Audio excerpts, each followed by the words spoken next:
हुआ है क्योंकि कराची जो है मुआशी हब है पाकिस्तान का, 3 करोड़ के करीब आबादी है। और आपको ये जान के बड़ी हैरत होगी कि के इलेक्ट्रिक का जो इंतजाम है वो रॉ और मोसाद के पास है।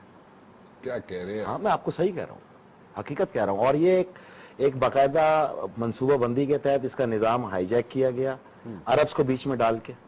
और ये निज़ाम इसलिए हाईजैक किया गया कि जब चाहेगी के इलेक्ट्रिक की इंतजामिया सिर्फ ओवरफ्लो करके आपके पूरे कराची को आग लगा देगी, किसी बम की जरूरत नहीं है इसके अंदर। एक मिनट, ये है अल्जोमिया पावर लिमिटेड, ठीक है, जिसको आपने KESC से परवेज मुशर्रफ ने मुआहिदा किया और पूरी दुनिया को ये बताया कि ये सऊदी अरब की एक कंपनी है।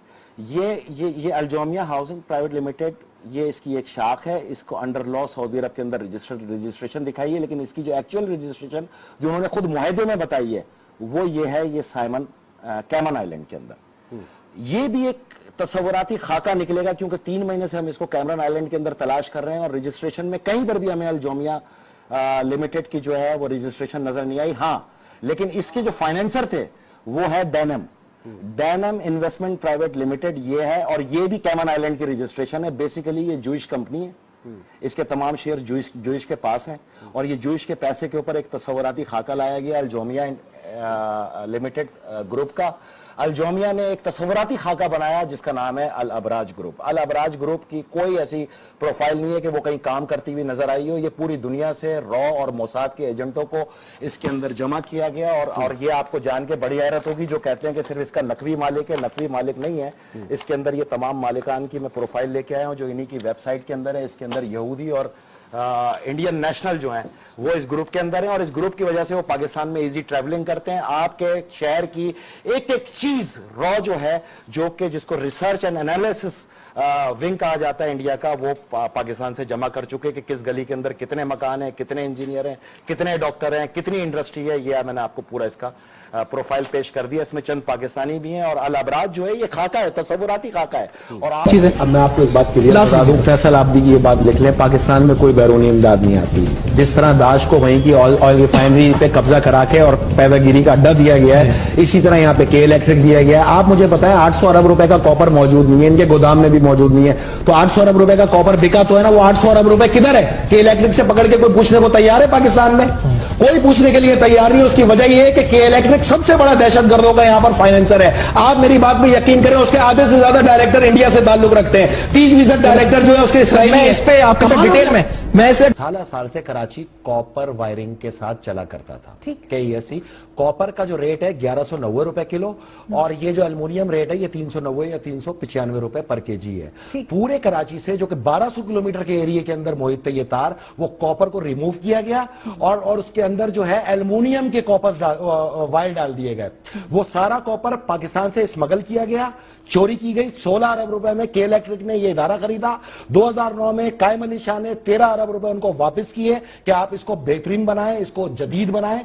और 3 अरब रुपए में खरीदा गया निजाम के लिए जो इदारा था, उसको डकैती की गई और पूरा कॉपर कराची से साफ करके और वहां पे एल्युमिनियम के तार लगा दिए गए। अगर आप इलेक्ट्रिकल की हिस्ट्री में जाएंगी, किसी इलेक्ट्रिकल माहिर को यहां पे बुला के पूछे कि इसकी रेजिस्टेंस इतनी ज्यादा हो गई कि जब भी फ्लक्चुएट होगा वो जल के राख हो जाएगा, अपने साथ PMT भी उड़ा देगा। पाकिस्तान की तारीख में अब तक सबसे ज्यादा PMT के इलेक्ट्रिक ने इंपोर्ट किए और वो तमाम PMT जो जले उसको रिमूव करने के बाद उन्होंने लाइन लॉसेस के अंदर उसकी कीमत हमसे चार्ज की। इनको पकड़ा जाए, इनको गिरफ्तार किया जाए, तमाम IGs को, तमाम थानेदारों को गिरफ्तार करे।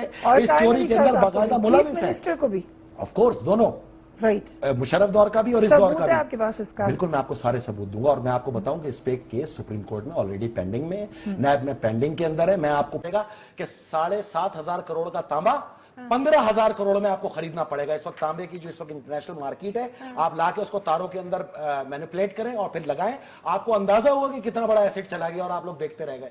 और मैं एक और बात बताऊं, सब लगे हुए ना एंकर आजकल सहाफी, करप्शन करप्शन करप्शन। इनको बोलो अगर तुम्हारी माओ ने दूध पिलाया ना, इस पे बोलो जरा, कभी नहीं बोलेंगे। ये बद्दू परस्त लोग हैं, ये नौकर हैं, इनके मालिक जहां पे इशारा करें सिर्फ ये वहीं बोलेंगे। अच्छा फैसल साहब नहीं तो आप उस वक्त बोल रहे थे। हाँ, तो ये नहीं समझ रहे थे ना, ये नहीं समझ रहे थे। ये कौम समझती नहीं ना। हम तो पीपल्स पार्टी भी इनफैक्ट ये सब किधर थे? पीपल्स पार्टी तो मालिक है ना अबराज कैपिटल की। क्या हो गया आप लोग को? ये जो आज बड़क मार रहे हैं लोड शेडिंग की पीपल्स पार्टी वाले, इनसे पूछो कि ये असल 10 रुपए पर यूनिट भत्ता कहां जाता है, पहले ये तो पूछे इनसे, वरना मैं बताऊंगा कहां जाता है भत्ता इनको। یہی تو ہے سارا سب سے بڑا عذاب. انہوں نے تو 800 ارب روپے کا کاپر چروایا ہے. میں آپ لوگوں سے کہتا رہا کہ اس وزیر اعلیٰ سے پوچھیں, یہ وزیر خزانہ تھا اس وقت, کہ یہ 800 ارب روپے کا جو کاپر چرایا گیا کہ یہ تمہاری ثوابدید نہیں تھی کہ تم خزانے کی حفاظت کرتے؟ تم وہاں تو بھتہ لیتے رہے اور آج یہاں پر جینٹل مین بن کے پورے کراچی کے اندر عوام کو بے وقوف بنانے نکلے ہو.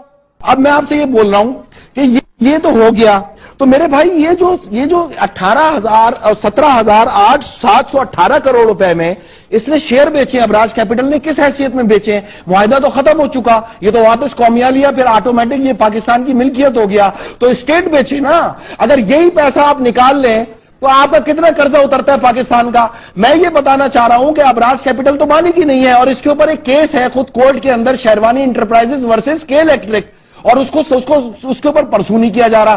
اب میں آپ سے یہ بتاتا ہوں کہ جب یہ بیچ دیا آپ نے تو پاکستان میں کوئی پوچھنے کے لیے تیار نہیں, اور سب سے بڑا ظلم کیا ہے کہ نیپرا آپ سے کہہ رہا ہے کہ بھائی وہ ایگریمنٹ تو لائیے جو آپ نے یہ شیئر بیچے شنگھائی الیکٹرک کو, تو آگے سے کہا جاتا ہے کہ جناب حفاظتی وجوہات کی بنا پر ہم اس ایگریمنٹ کو ڈسکلوز نہیں کر سکتے. ارے آپ تو مالک ہی نہیں ہے, آپ تو وٹنس ہے, آپ ہوتے کون ہو یہ بیچنے والے؟ آپ نے 4600 ارب روپے کا ہمارا کاپر نکال کے بیچ دیا, ہمارا نیشنل ایسٹ, جس میں ڈی جی رینجر کی گواہی موجود ہے. تو پاکستان میں کوئی اس کو گرفتار کرے گا؟ کوئی اس کرپشن کے اوپر بات کرنے کی کوشش کرے گا؟ دوسری چیز آئے, معاہدہ کیوں نہیں دے رہے؟ اب اس پہ ہم لگے پیچھے. تو آپ کو یہ جان کے بڑی حیرت ہوگی کہ شنگھائی الیکٹرک بھی جعلی, شنگھائی الیکٹرک بھی جعلی. بول کے میری بات سن لیں, جعلی ہے. جعلی کمپنی کو ایک فرضی کمپنی بنائی گئی کچھ پاکستانیوں نے, جس میں پیپلز پارٹی اب الابراج کی صورت میں موجود ہے. جب ہم نے کورسپونڈنگ کی یہاں سے ٹی سی ایس کیا اور وہاں پہ لوگوں کو بھیجا چائنا میں اس ایڈریس کے اوپر جو شنگھائی الیکٹرک نے دیا ہوا ہے, تو اس مقام پر اس کمپنی موجود ہی نہیں ہے. اسی لیے نیپرا کو نہ ایگریمنٹ دیا جا رہا ہے, نہ معاہدہ دکھایا جا رہا ہے, از خود پاکستان کی پراپرٹی بیچی جا رہی ہے. پاکستان سے سارا کاپر چوری کر کے بیچ لیا گیا ہے, اور اس کے اندر سب سے بڑا کردار ہے سی ایم سندھ سید مراد علی شاہ, کیونکہ یہ خزانہ ہے, ایسٹ ہے. تم 9 سال سے وزیر تھے, تم اس کے ملکیتی اس کی حفاظت کے تم ذمہ دار تھے. تم نے اس کو یہاں پہ بکوایا, اپنا حصہ پکڑا. اعلی ابراج کی رجسٹریشن دبئی کے اندر ہے, دبئی کے اندر پیپلز پارٹی کی قیادت موجود ہے, اور یہ سب کچھ پیپلز پارٹی اور ایم کیو ایم کی انڈر امبریلا ہوا. اس میں نہ آپ کو ایم کیو ایم کے رہنماؤں کا بیان نظر آئے گا, نہ پیپلز پارٹی کا, نہ پی ایم ایل این کا.